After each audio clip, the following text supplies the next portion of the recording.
Good morning, everyone. My bit of the presentation is done with Sammy. I'm Daniel. I'm a research assistant at Sussex Partnership, and I'll pass to Sammy shortly, who is an expert by experience at Bemix. But essentially, what we were doing is working together, collaborating to develop guidance, get an idea of what people with learning disabilities think are the barriers that stop them accessing or being involved in research. So what we did were a series of free sessions. Free sessions over 3 weeks from the 19th of October to the 2nd of November.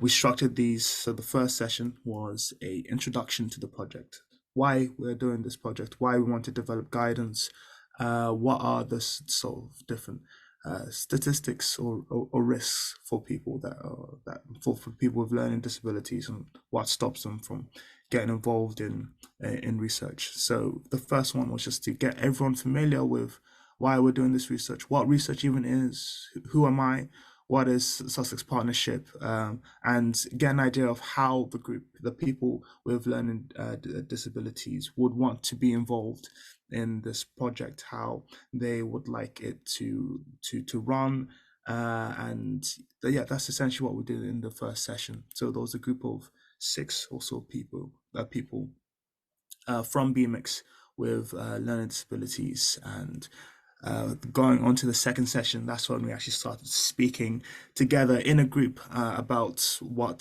the barriers are, what stops them from getting involved in research, and how to overcome the research journey. And then in the third session, we did an overall recap of everything that we discussed, and a reflection on the sessions, which was again something that the group wanted to do, which was decided from the first time that we met in the first session. So the way we structured our discussions was around the research journey, the process of research. So first, priority setting. Essentially, we asked a question around what is the most important thing for you. What should we research? What are your priorities? And then again, asking a question around study design. How should we be designing studies? What are the things that stop you from being able to design a study? And then the results sharing. So going from, okay, what should we research? How should we research it? And then how should we share what we find? And of course, within the research journey, it involves many different people that are in this room now, this online room. Involving different people, patients, public funders, all these people that feed into what we do for research. So in answering those different stages of the research process, we asked three questions. The first question was, what's the most important thing to research for people with learning disabilities? And the responses that we got, the discussions that we had, we collected all of that information and arranged them into themes. So for this question, the most important thing for us to research, the common themes that came up from the group, from the Bemix group, was quality of life. Are people living a life that they want to live? The measures of how long people are living, because in the introduction we spoke about how there is an inequality in the life expectancy of people with learning disabilities.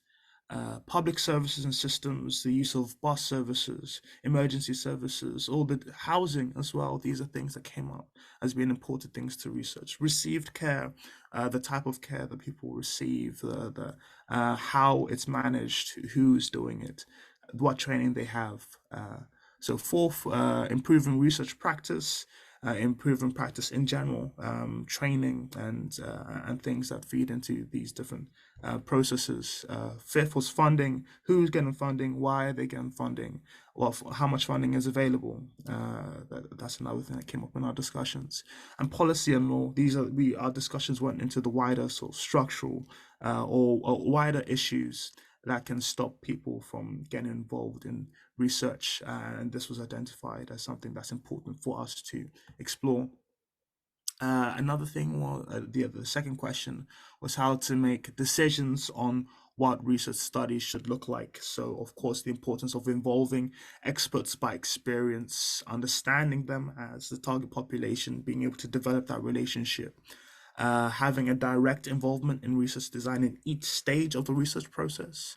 So there's so many decisions that need to be made, and often as researchers, we take these decisions on ourselves. We have so much experience, but of course, by bringing in experts by experience, they have experience in ways that we do not have. So direct involvement and providing appropriate amounts of time, something that was reoccurring, kept on being mentioned, was the need for enough time or more time to take in information. So the last question we found and the themes was how to share information that's found in a study. And this is involvement in the creative decisions, being able to choose what is shared, the content, and how that is shared as well. So the content, how it's shared. Vivi was speaking about the use of easy read documents, and further on we'll use show examples of how this actually played out in promoting this event in particular. So I think at this point I'll pass to Sammy for the key messages, the broad key messages that we gathered from the Bemix session. So Sammy, do you wanna go ahead?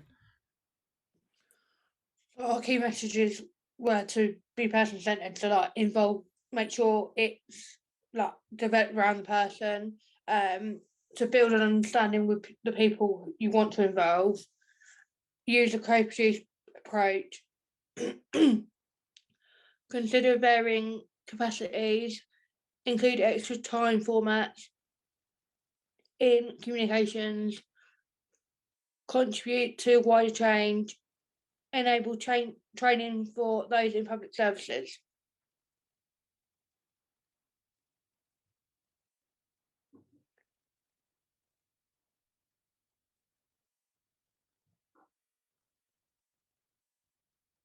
So we designed a flyer for this event, which basically involves what, who, how, and why.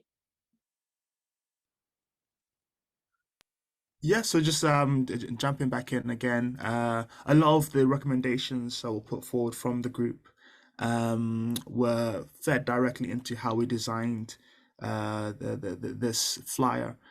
So like, Sammy will know the importance of using of font.